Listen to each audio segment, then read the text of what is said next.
अस्सलाम वालेकुम। जी, वालेकुम सलाम। बिजली का बिल ज़ीरो करवाना है तो उस हवाले से बताइए? बिजली का बिल ज़ीरो करवाना है तो आप सबसे पहले मुझे अपने घर की यूनिट बताएँगे जो आप मंथ में यूज़ कर रहे हैं।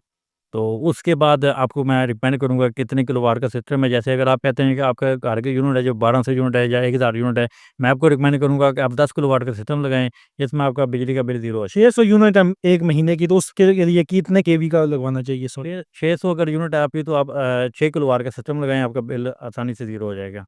तो बताइएगा ट्यूबवेल्स जो हैं वो या किसान वगैरह ट्यूबवेल्स के लिए वो सोलर कंपैटिबल है उसके लिए? सबसे बेहतर और फ्री में जो वो पानी वगैरह लगाएँगे वो है ही सोलर है, क्योंकि इसके अलावा डीज़ल की तो खपत ही बहुत ज़्यादा है। डीज़ल लेके आते हैं, इसमें एक दफ़ा आप सोलर इंस्टॉल कर देते हैं, वही आपको इन्वेस्टमेंट जो है एक दफ़ा आपने कर दी है वो तकरीबन आपके 1 साल के अंदर इन्वेस्टमेंट रिटर्न हो जाती है। उसके बाद आपका पानी वो फ्री हो जाता है। और सोलर अगर आपसे लगवाएँ तो आपसे ही क्यों लगवाएँ? इसका जवाब आप हमने हमारे क्लाइंट से पूछें, उसकी हाँ, वजह कि कि सर्विसेज़ सर्विसेज़ के हवाले से जी, बताइएगा। बिल्कुल